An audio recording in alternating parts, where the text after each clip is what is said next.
انداز پہ حدیث کہہ کر بیان کرنا یہ درست نہیں ہے۔ ایک بات تو یہ، دوسری بات یہ ہے کہ غلو نہیں ہونا چاہیے، کسی بھی امر کے اندر غلو کرنا یہ اچھی بات نہیں ہے۔ ہم اہل اسلام کی جو امتیازی خصوصیات ہیں ان میں سے ایک اعتدال ہے۔ الاعتدال حلیۃ الرجال، اعتدال مردوں کا زیور ہے۔ اور ابھی کہاوت ہے الجاہل اما مفرط او مفرط، کہ جاہل جو ہے یا تو زیادتی کرتا ہے، اس انتہا پہ جاتا ہے، یا اس انتہا پہ جاتا ہے، یعنی یا تو حد سے زیادہ بڑھا دیتا ہے یا حد سے زیادہ گھٹا دیتا ہے۔ یہ کس کی صفت ہے؟ جاہل کی۔ مومن کی اور بالخصوص عالم کی یہ صفت نہیں ہے۔ عالم جو ہے وہ معتدل ہوتا ہے، اس کی آراء، اس کے افکار، اس کے نظریات اور اس کا کلام، اس کی گفتگو، یہ سب جو ہے اعتدال کا اعلیٰ مظہر ہوتی ہے۔ تو اعتدال رہنا چاہیے، غلو نہیں کرنا چاہیے۔ دین کے معاملے میں بھی غلو کرنے سے منع کیا گیا حدیث کے اندر کہ دین میں غلو نہ کرو، چاہے جائے کہ دنیا تو دنیا ہے، دین میں غلو کرنے سے منع کیا گیا۔ متشددین اور متعمقین کے بارے میں کہا گیا کہ حلق المتنطعون حلق المتشددون، سخت ناپسند کیا گیا۔ تو لہذا میں غلو نہیں کرنا چاہیے کسی بھی امر کے اندر۔ تو یہ میں نے اس وجہ سے غلو والی بات کی کہ ابھی ایک مشہور مذہبی شخصیت ہے، میں ان کا نام نہیں لیتا، ان کا سٹیٹس میں نے دیکھا، انہوں نے سٹیٹس پہ لگایا کہ جناب اس وقت عالم کے اندر دنیا میں مکہ مکرمہ اور مدینہ منورہ کے بعد ہمارے نزدیک سب سے مقدس زمین پاکستان ہے۔ یہ انہوں نے سٹیٹس لگایا، جس وجہ سے میں یہ بات کہہ رہا ہوں کہ غلو والی کہ غلو نہیں کرنا چاہیے۔ اللہ کے بندو، پاکستان ہمارا ملک ہے، ہمیں اس سے محبت ہے، لیکن اس کا مطلب یہ نہیں ہے کہ ہم جو دیگر ایسے مقامات ہیں، مقامات مقدسہ جو کہلائی جاتی ہیں، جہاں پہ شاعر اسلام ہیں، جہاں پہ اکابر محبوبان خدا ہیں، کہ ہم ان کو گھٹانا شروع کر دیں۔ مکہ مکرمہ اور مدینہ منورہ کے بارے میں تو خیر کوئی سوچ ہی نہیں سکتا نا کہ کوئی خفیف یا رقیق بات کرے، لیکن یہ کہنا ہے کہ مکہ مکرمہ اور مدینہ منورہ کے بعد سب سے مقدس زمین پاکستان ہے، تو اللہ کے بندو فلسطین کہاں گیا؟ انبیاء کی سرزمین، بیت المقدس، مسجد اقصیٰ، وہ علاقہ، وہ خطہ کہاں گیا؟ بغداد معلیٰ کہاں گیا؟ یعنی یہ سارے جو ہمارے اکابر خطے ہیں، وہ شام جس کے لیے حضور نے دعائیں فرمائیں، وہ شام کہاں گیا؟ وہ یمن جس کے لیے سرکار نے صراحتاً دعا فرمائی، وہ کہاں گیا؟ تو لہذا غلو نہیں کرنا چاہیے۔ ایسا انداز نہیں اختیار کریں آپ کہ آپ جو شرعی دائرے ہیں ان دائروں سے باہر ہو جائیں۔ آپ وطن سے محبت کا اظہار کریں، ذوق و شوق سے کریں، بڑھ چڑھ کے کریں، لیکن شرعی حدود و قیود کے اندر رہ کر کریں، حدود شرع کو پامال نہ کریں۔ اور دیگر جو ہمارے جو شاعر اسلام والے خطے ہیں، مقدسات جہاں پر ہماری ہیں، مقدس شخصیات جہاں پر آرام فرمائیں، وہ جو خطے ہیں ان خطوں سے زبردستی دینی انداز پہ نہ بڑھائیں۔ ہاں اگر وہ یہ کہتے ہیں نا کہ چونکہ میں اس ملک میں رہتا ہوں، یہ ملک اسلام کے نام پر بنا ہے، نظریہ اسلام پر مارج وجود میں آیا ہے، اس لیے مکہ مکرمہ اور مدینہ منورہ کے بعد مجھے اس سے زیادہ محبت ہے اس ناطے، تو چلو پھر بھی گنجائش تھی۔ لیکن یہ کہنا کہ یہ مکہ مکرمہ اور مدینہ منورہ کے بعد سب سے مقدس سرزمین ہے، تو سب سے مقدس نہیں، مقدس سرزمین ہونے میں کلام نہیں ہے، آپ مقدس کہیں لیکن سب سے مقدس اس کو نہ کہیں، دوسروں پہ زبردستی اس کو آپ بڑھائیں نہیں۔ تیسری بات یہ کہ محبت جو ہے، حب، بیسیکلی حب کی دو قسمیں، ایک ہوتی ہے حب طبعی اور ایک ہے حب عقلی۔ حب طبعی تو یہ ہوتی ہے کہ انسان کی طبیعت میں، انسان کی جبلت میں، انسان کی سرشت میں جن چیزوں کی محبت رکھ دی گئی ہے، تو ان سے جو انسان کی محبت ہے یہ حب طبعی کہلاتی ہے۔ مثلا انسان اپنے ماں باپ سے محبت کرتا ہے، انسان اپنی اولاد سے محبت کرتا ہے، انسان اپنے بہن بھائیوں سے محبت کرتا ہے، انسان جس جگہ رہتا ہے اس خطے سے، اس علاقے سے محبت کرتا ہے، انسان جہاں پڑھتا ہے اس درس گاہ سے محبت کرتا ہے، یعنی انسان کا جن جن چیزوں کے ساتھ تعلق ہے تو وہاں موانست اور ایناس اس کا بڑھ جاتا ہے، اس وجہ سے انسان یہ محبت کرتا ہے۔ تو یہ محبت حب طبعی ہے۔ اس محبت پر نہ ثواب ہے نہ عقاب ہے، یعنی اس محبت پہ کوئی ثواب نہیں ملنا اور نہ ہی اس محبت پہ کوئی عذاب ہے فی نفس ہی۔ لیکن اگر اس محبت کے اندر آپ حسن نیت کر لیں گے، کوئی اچھی نیت شامل کر لیں گے تو پھر ثواب بھی ملے گا، اور اگر اس محبت کو آپ دائرے سے بڑھا دیں گے، جب شریعت سے ٹکرائے گی تو یہ محبت پھر آپ کے گناہ بھی بن جائے گی اور اس پہ آپ کو گناہ ملے گا، یہ آپ کی گرفت کا سبب بھی بن جائے گی۔ تو اس لیے حب طبعی کو شرعی تقاضوں کے مطابق شرعی دائرے کے اندر رکھنا چاہیے۔ ٹھیک ہے. اور دوسری حب عقلی ہے، وہ انشاءاللہ بھی موضوع نہیں ہے، پھر کبھی موضوع ہوا تو محبت کا تو اس پہ گفتگو کروں گا، حب عقلی پہ بھی تفصیلا. تو یہ جو وطن سے ہماری محبت ہے، یہ محبت ہماری حب طبعی ہے، ہماری سرشت میں ہے، ہماری جبلت میں ہے، یہ انسان کی نیچر ہے. جو انسان جہاں رہتا ہے وہ اس ملک سے محبت کرتا ہے. تو اس محبت پہ نہ ثواب ہے نہ عقاب ہے جب تک یہ دائرہ شرع کے اندر ہو. دائرہ شرع سے باہر نکلے گی تو اس محبت پہ گناہ ملے گا. مثلا آپ جو ہے اس محبت کو شریعت کے مخالف لے آئیں، آپ اسلام کو نیچے لے جائیں اور وطن کو اسلام سے اوپر لے جائیں، تو یہ محبت آپ کے لیے پھر دخول نار کا سبب بن سکتی ہے. اور اسی طرح اس محبت میں اگر آپ حسن نیت کر لیں تو پھر یہ محبت آپ کے لیے ثواب کا باعث بھی بن جائے گی. جیسے والدین سے میں نے کہا نا، محبت طبعی ہے، فطری ہے، اس پہ ثواب نہیں ہے. لیکن اگر یہ نیت کر لیں کہ میں والدین سے اس لیے محبت کرتا ہوں کہ اللہ تبارک و تعالیٰ نے اور اللہ کے رسول علیہ السلام نے والدین سے محبت کا اور ان کی اطاعت کا درس دیا ہے، تو اب یہ محبت آپ کی یہ ثواب والی محبت بن جائے گی. اس محبت پہ آپ کو اجر بھی ملے گا. تو ایسے ہی وطن کی محبت کے اندر بھی اگر ہم حسن نیت کر لیں، مثلا میں بتا دیتا ہوں کہ میں بھی پاکستان سے محبت کرتا ہوں، لیکن میں کیوں کرتا ہوں؟ میں نیت یہ کرتا ہوں کہ یہ ملک چاہے جس بھی حالت میں ہے اس وقت، لیکن یہ ملک چونکہ نظریہ اسلام کی بنیاد پر مارز وجود میں آیا، اور یہ ملک واحد اسلامی ملک ہے جو اس وقت ایٹمی طاقت ہے، اور یہ ملک ان ممالک میں سر فہرست ہے جس پہ تمام کفار کی نظریں اور وہ طرح طرح کی سازشیں کر کے اس ملک کی بنیادوں کو کھوکھلا کرنا چاہتے ہیں.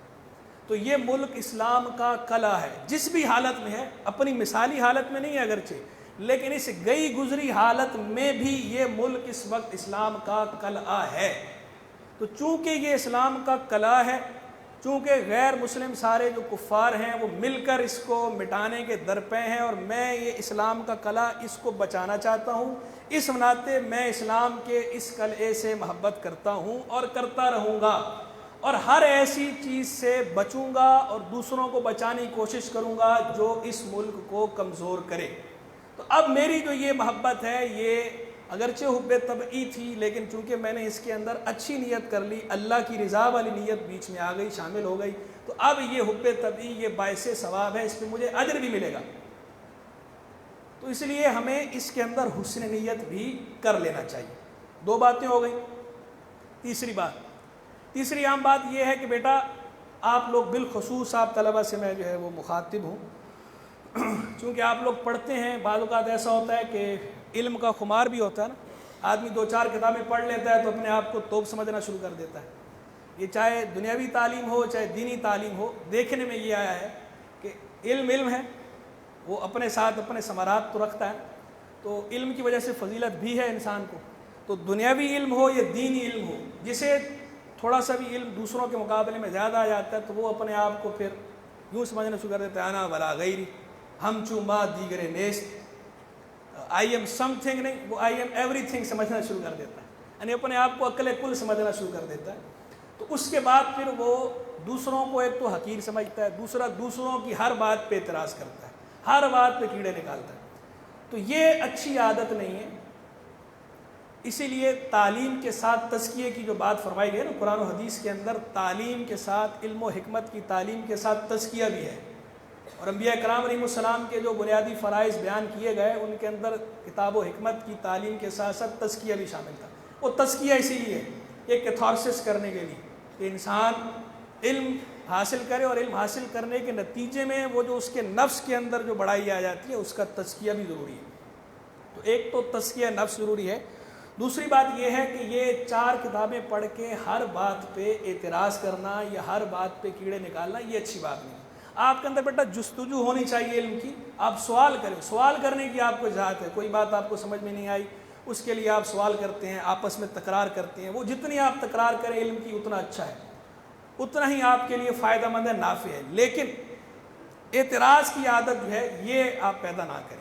یہ ہم آپ کو جو کافیہ پڑھاتے ہیں، جامی پڑھاتے ہیں، تو اس میں اعتراض جواب، وہ بنیادی طور پر ہم آپ کو سکھا رہے ہوتے ہیں بولنے کا فن، اور یہ فہم آپ کے اندر قوت ہم پیدا کرنا چاہتے ہیں، ملکہ پیدا کرنا چاہتے ہیں، استعداد، کہ اگر اعتراض ہو اسلام کے اوپر، اعتراض ہو کسی بزرگ کی بات پر، اعتراض ہو قرآن پر، اعتراض ہو حدیث پر، تو آپ کو جواب دینے کا ڈھنگ آنا چاہیے کہ ہم نے اس کا جواب کیسے دینا ہے. لیکن معاملہ ہم دیکھ رہے ہیں کہ الٹا ہو رہا ہے. ہو یہ رہا ہے کہ جواب دینے کا ڈھنگ تو نہیں پیدا ہو رہا آپ کے اندر، لیکن آپ کے اندر اعتراض کی عادت دن بدن وہ پختہ ہوتی جا رہی. حالانکہ ہم وہ آپ کو پڑھا رہے ہیں، سکھا رہے ہیں اس لیے کہ آپ کو اعتراض کا جواب دینا آنا چاہیے. زور ہمارا اس پر ہے، لیکن ہو یہ رہا ہے کہ آپ کو جواب پر تو آپ کا زور نہیں ہے، آپ کو اعتراض آپ سیکھتے جا رہے ہیں کہ اعتراض کیسے کرنا. تو اس لیے یہ عادت اچھی نہیں ہے. اعتراض کی عادت اپنے اندر سے نکالیں، کم سے کم کریں. اور جہاں کہیں اعتراض کا موقع ہو تو پہلے اپنے اساتذہ سے، علماء سے، مشائخ سے، ان سے رجوع کریں، ان سے پوچھیں، پوچھ کر پھر کوئی بات کریں. ایسے ہی جو ہے وہ فیس بک کی مفتی نہ بنے، واٹس ایپ کے مفتی نہ بنے. ایسی لوگوں پہ جو ہے وہ روک جھاڑ کے اور غلط مسئلے، غلط فتوے نہ بتائیں. یہ بات بھی میں اس تناظر میں کہہ رہا ہوں، خاص اسی پاکستان کے حوالے سے، کہ وہ ایک دفعہ بات چلی بانی پاکستان محترم جناب محمد علی جناح صاحب کے حوالے سے. تو کسی نے کہا کہ جی قائد اعظم، تو انہوں نے فوراً، وہ ایک صاحب ہے میں نام نہیں لیتا، وہی مشہور مدنی شخصیت ہے، انہوں نے فوراً کہا کہ استغفر اللہ، قائد اعظم کیسے کہہ دیا آپ نے؟ قائد اعظم تو رسول اللہ صلی اللہ علیہ وسلم آئے. تو میں نے جو ہے ان کو کہا، میں نے کہا حضرت یہ رسول اللہ صلی اللہ علیہ وسلم تو بے شک قائد اعظم ہے، اس میں کوئی جو ہے وہ شک شبے کی بات نہیں ہے، لیکن یہاں جو ہے وہ قائد اعظم سے مراد علی الاطلاق قیادت عظمیٰ مراد نہیں، اس علاقے کی بات ہو رہی ہے اور مخصوص زمانے کی بات ہو رہی ہے، زمانے کی بات ہو رہی ہے. ورنہ تو امام اعظم بھی ناجائز ہو جانا چاہیے. امام اعظم بھی رسول اللہ ہے صلی اللہ علیہ وسلم. ہم امام اعظم حنیفہ رحمہ اللہ کو امام اعظم کہتے ہیں.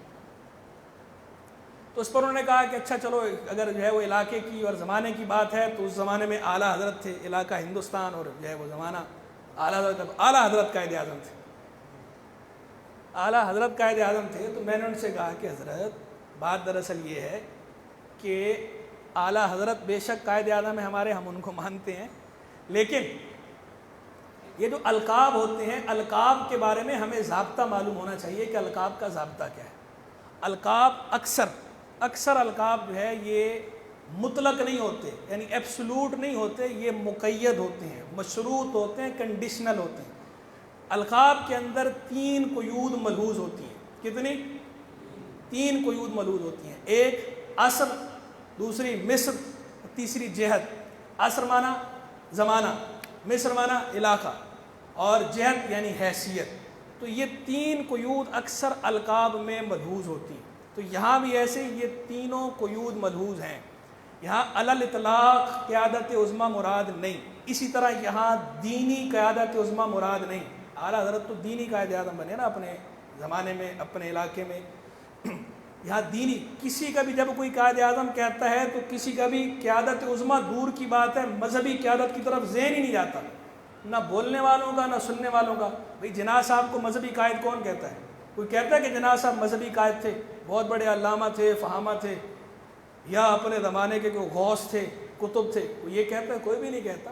تو ان کی قیادت سے مراد جو ہے وہ سیاسی قیادت مراد ہوتی ہے. تو یہاں 3 عصر، مصر، جہت. عصر یعنی وہ جو تحریک پاکستان کا زمانہ تھا اس زمانے میں، مصر بر صغیر پاک و ہند سب کانٹیننٹ اس علاقے میں، اور جہت حیثیت یعنی تحریک پاکستان کے معاملے میں، تحریک پاکستان کے میدان میں سیاسی سطح پر مسلمانوں کی نمائندگی کرنے کے معاملے میں یہ حیثیت، یہ جہت. اس جہت سے وہ قائد اعظم ہے. اور اس میں کوئی دو رائے نہیں کہ تحریک پاکستان کے زمانے میں بر صغیر پاک و ہند کے اندر سیاسی سطح پر مسلمانوں کے سب سے بڑے نمائندے جو ہے محترم محمد علی جناح صاحب ہی تھے.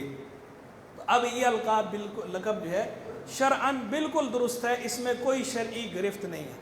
اور اگر اسی طرح کے سطحی اعتراضات کر کے آپ نے القاب پہ گرفت کرنی ہے تو پھر اعلیٰ حضرت کو اعلیٰ حضرت کہنا جائز نہیں رہے گا، امام اعظم کو امام اعظم کہنا جائز نہیں رہے گا، صدر الشریعہ کو صدر الشریعہ کہنا جائز نہیں رہے گا، تاج الشریعہ کو تاج الشریعہ کہنا جائز نہیں رہے گا. تو جس طرح یہ سارے القاب جائز ہیں، اسی طرح قائد اعظم کہنا بھی محمد علی جناح صاحب کو بالکل جائز ہے. اس میں کسی قسم کی کوئی شرعی قباحت نہیں ہے. تو یہ میں نے آپ کو ضابطہ بھی سمجھا دیا ہے.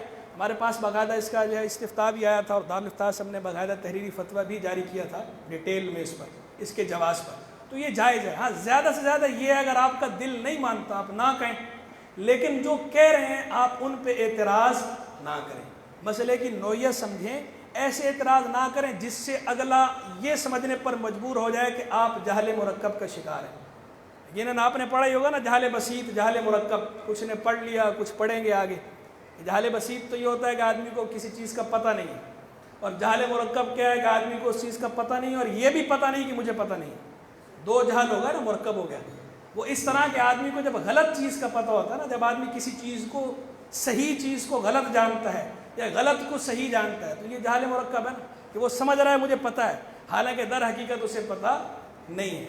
تو یہ جب ہمارے مذہبی طبقے کے اندر، خاص طور پر یہ ہمارے جو نو آموز فارغ التحصیل یا نئے نئے جو طالب علم ہوتے ہیں درس نامی کے، جب وہ اس طرح کی الٹی سیدھی فتوی بازی کرتے ہیں اپنی نا تجربہ کاری کی وجہ سے اور کم علمی کی وجہ سے، تو پھر وہ مجبوراً دوسرا طبقہ جو ہے وہ پھر یہ کہنا شروع ہو جاتا ہے۔ تو بیٹا آپ اپنی ان حرکتوں سے علماء کے وقار کو ٹھیس نہ پہنچائیں، ٹھیک ہے؟ اور دوسرا اپنے اندر عادت ڈالیں تأمل کی، تأنی کی، تحقیق کی، غور و خوض کی۔ غور و خوض کا مادہ اپنے اندر زیادہ سے زیادہ پیدا کریں۔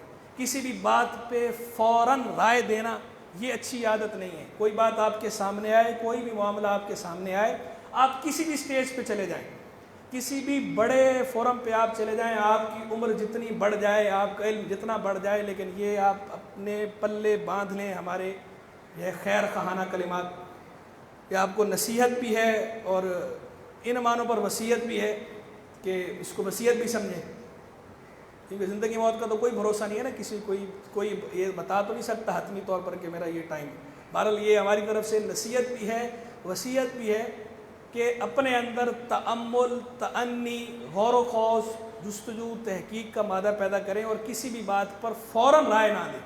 فوراً رائے نہیں کرنا یہ اچھی بات نہیں ہے، بلکہ خود مطالعہ کریں، پڑھیں، سیکھیں، سمجھیں، نہ سمجھ میں آئے اپنے اساتذہ سے رجوع کریں، ان سے سمجھ میں نہ آئے ان کے اساتذہ سے رجوع کریں، دیگر علماء اہل سنت جو صحیح العقیدہ مستند علماء ہیں ان سے رجوع کریں اور سیکھیں، ٹھیک ہے؟ تو اس طرح کے اعتراضات جو ہے وہ اعتراض کی عادت اپنے اندر جو ہے وہ کم سے کم اس کو کوشش کریں، اعتراض کی عادت کو نکال دیں اور اعتراض کی جگہ جو ہے وہ جواب دینا بھی سیکھیں۔ 3 باتیں ہو گئی۔ چوتھی بات یہ ہے کہ یہ جو آج کل اعتراض کیا جاتا ہے کہ ابھی حال ہی میں بھی یہ ہوا تھا کہ جناب مولوی حضرات نے تو پاکستان کی مخالفت ہی کی، مولویوں نے ساتھ ہی نہیں دیا اور اب یہ یہاں پاکستان کے دعوے دار بنے بیٹھے ہیں۔ تو بھائی یہ بالکل غلط بات ہے۔ ہم اس بیان کی پرزور مذمت کرتے ہیں، ہم اس کو کنڈیم کرتے ہیں۔ علماء اہل سنت نے پاکستان بنانے میں کلیدی کردار ادا کیا ہے، کلیدی کردار، بنیادی کردار ہے علماء اہل سنت کا، مشائخ اہل سنت کا۔ اگر علماء اور مشائخ پاکستان کی تحریک کو سپورٹ نہ کرتے، حمایت نہ کرتے، تو یہ ملک معرض وجود میں نہ آتا۔ اس لیے کہ یہ جو سیاستدان تھے، جو پولیٹیشنز تھے، انہوں نے سیاسی محاذ پہ کام کیا ہے، لیکن عوامی سطح پر رائے عامہ کو ہموار کس نے کیا؟ رائے عامہ کو ہموار کرنے میں تو علماء و مشائخ اہل سنت کا ہی کردار ہے۔ مشائخ نے اپنے مریدوں کو ترغیب دلائی، علماء نے اپنے تلامذہ کو، شاگردوں کو، اور جنرل پبلک ہماری آج بھی علماء اور مشائخ کے ساتھ متعلق ہے، اور اس زمانے میں تو بہت زیادہ متعلق تھی، بہت زیادہ وابستہ تھی۔ تو علماء و مشائخ اہل سنت ان کے اندر روح پھونکی، اور کیا کیا ہمارے جیل القدر علماء میں کس کس کا نام لوں؟ وہ شاعر نے کہا تھا نا، شکار ماہ کے تسخیر آفتاب کروں، میں کسے ترک کروں، کس کا انتخاب کروں، میں کس کس کا نام لوں؟ خلیفہ اعلیٰ حضرت صدر الافاضل علامہ سید نعیم الدین مراد آبادی رحمہ اللہ، خلیفہ اعلیٰ حضرت مفتی برہان الحق جبل پوری رحمہ اللہ، خلیفہ اعلیٰ حضرت صدر الشریعہ بدر الطریقہ علامہ امجد علی اعظمی رحمہ اللہ بھی اس میں شامل تھے، اگرچہ باقاعدہ آگے نہیں آئے، لیکن اس کانفرنس کے اندر ان کے بھی نمائندے شامل تھے۔ شہزادہ اعلیٰ حضرت حضور مفتی اعظم ہند علامہ مصطفیٰ رضا خان نوری رحمہ اللہ، علامہ ابو البرکات سید قادری رحمہ اللہ، خلیفہ اعلیٰ حضرت محدث اعظم ہند علامہ سید محمد کے چھوچھوی رحمہ اللہ، خلیفہ اعلیٰ حضرت شاہ عبدالعلیم صدیقی میرٹھی رحمہ اللہ، مجاہد ملت علامہ عبدالستار خان نیازی صاحب رحمہ اللہ، علامہ عبدالحامد بدایونی رحمہ اللہ۔ یہ تمام حضرات وہ ہیں جنہوں نے بڑھ چڑھ کر کردار ادا کیا، تقاریر کی، لوگوں سے ملاقاتیں کی، اور بلکہ شاہ عبدالعلیم صدیقی میرٹھی رحمہ اللہ سفیر اسلام، انہوں نے تو باقاعدہ ممالک کے دورے کیے، دیگر ملکوں میں جا کے تحریک پاکستان کے لیے انہوں نے کام کیا ہے، پاکستان کی کاز کے لیے کام کرتے رہے۔ تو یہ بالکل بلیم ہے، الزام ہے کہ علماء نے کام نہیں کیا، علماء نے کام کیا، علماء نے ہی سپورٹ کیا ہے۔ آپ اس کے لیے کتابیں موجود ہیں، کتابیں اٹھا کے پڑھنا چاہیں، مولانا